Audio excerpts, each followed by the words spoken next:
As you know, when I do music debates, I don't speak from the norm. So don't come here expecting me, because music is music. I don't put categories. And this one is no exception. Who had more cultural impact out of Guns N' Roses and NWA? The answer is NWA.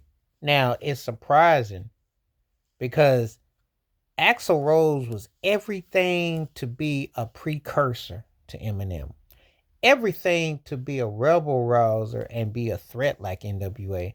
Lord knows he definitely sat on the Archie Bunker couch and have tried to offend everybody, and it worked.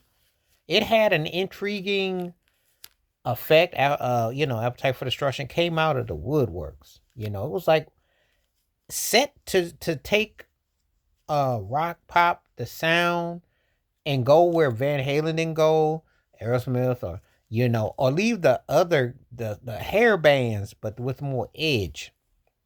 When I talk about Cinderella and Motley Crue, but also distance themselves from Bon Jovi. Not to be seen as a glam group, even though Axl Rose definitely was triggered in that direction. So, what were they going to do?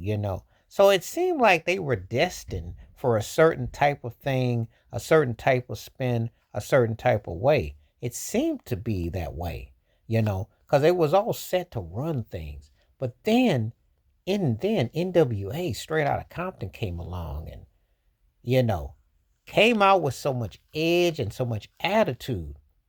As a matter of fact, when Guns N' Roses did that ill-fated EP and offended everybody, it seemed, they had it. Axl was on stage with an NWA cap on his head. He had never seen something come out of the blue that flipped the script quicker than what NWA did. And Lord knows for hip hop people to this day are still paid the price because of their, quota of bringing a certain style of hip hop in. I don't call it gangster rap or this rap, none. It's just more a certain thing that the powers that be wanted. But what it ended up doing is that they became the bad boys that Guns N' Roses was portrayed to be. Now, obviously, you can mention Use Your Illusion 1 and 2.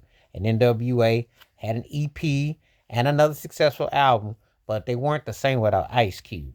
But the damage had already been done, because even though Guns N' Roses was big in the rock pop scene and what have you, and you saw Slash playing with Michael Jackson and getting around later on, the NWA offset was huge.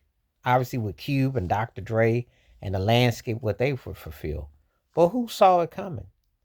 That was the purest sign of the real takeover. Not the collabs, but then you put two acts that both had an edge to them, and then you put them out there into the abyss and see which one sticks and which one has the totality and the meaning to run with it. And there you have your answer.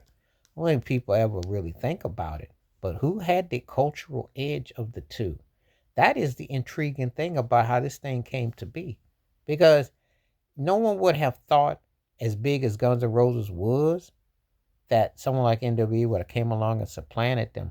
But on the street side, that's where it's the real side. That's what people was bumping.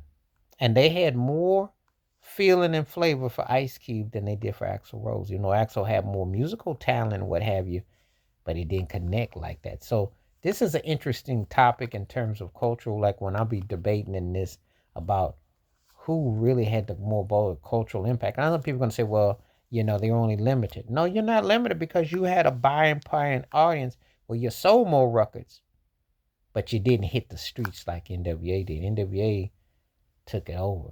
They were more of a cultural impact. So NWA got the W in this one, for better or for worse. And for better or for worse, and Guns N' Roses never lived up to quite that hype.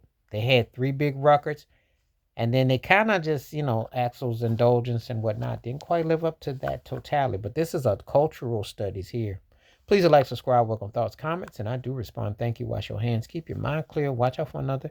Share it if you like, and hit that membership, because when you do requests like this come true, stay safe, stay blessed, stay woke, stay free. I'm at peace.